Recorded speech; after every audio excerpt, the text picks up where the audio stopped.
নমস্কাৰ বন্ধুসকল, মই অভিজিত বণিক্য আপোনালোকক স্বাগতম জনাইছোঁ মোৰ ইউটিউব চেনেল আছামিজ মিক্সাৰলৈ।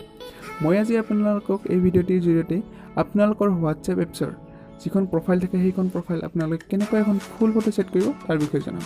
মানে কথাটো হ'ল এনেকুৱা, আপোনালোকে যেতিয়া আপোনালোকৰ হোৱাটছএপ এপছৰ আপোনালোকৰ প্ৰফাইলখন ছেট কৰিবলৈ যায় তেতিয়াহ'লে আপোনালোকে যিকোনো ফটো এখন ক্ৰপ কৰিয়ে ছেট কৰিবলগীয়া হয়। আপোনালোকে গোটেই ফটোখন ছেট কৰিব নোৱাৰে, কিন্তু গোটেই ফটোখন কেনেকৈ ছেট কৰিম তাৰ বিষয়ে জানিবলৈ আপোনালোকে মোৰ ভিডিঅ'টি শেষলৈকে চাই থাকক।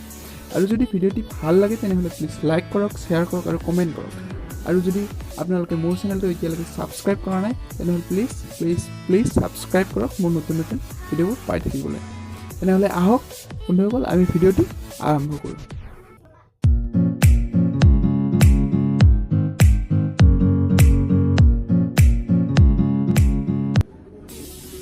তো বন্ধুসকল, আপোনালোকে হোৱাটছএপত প্ৰফাইল ফটোখন ফুল ফটো এখন ছেট কৰিবৰ বাবে ফাৰ্ষ্ট টাইম আপোনালোকে প্লে ষ্ট'ৰত যাব।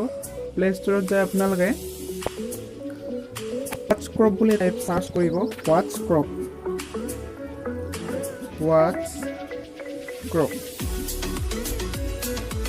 ক্ৰপ বুলি চাৰ্চ কৰিলে এনেকৈ এপছটো আপোনালোকৰ লগত ওলাই আহিব ডিছপ্লে। মোৰ যিহেতু ইনষ্টল কৰা আছে মই ইনষ্টল নকৰোঁ। আপোনালোকে এপছটো অ'পেন কৰি ল'ব।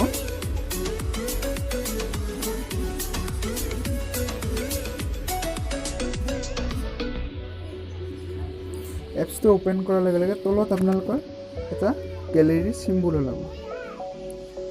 তাত আপোনালোকে চিলেক্ট ফটো চিলেক্ট কৰিলে হ'ল। ফটো চিলেক্ট নকৰি দিয়া, চিলেক্ট ফটো আপোনালোকে এখন ফটো চিলেক্ট কৰি হ'ল।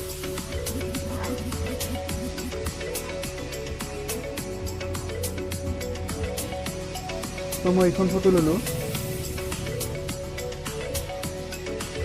এইখন ফটো আপোনালোকে এই চিম্বলটো ক্লিক কৰি দিলে, ছেভ চিম্বলটো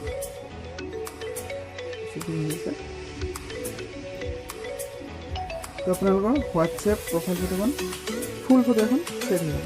আপোনালোকে ডান কৰি দিলে হ'ল, আপোনালোকে দেখা পাব হোৱাটছএপ ফটোখন ফুল ফটো এখন ছেভ হৈ যাব। সেইটো কোনো ক্ৰপ কৰিবলগীয়া নহয়। তো বন্ধুসকল, আজি ভিডিঅ'টো এইখিনিয়ে।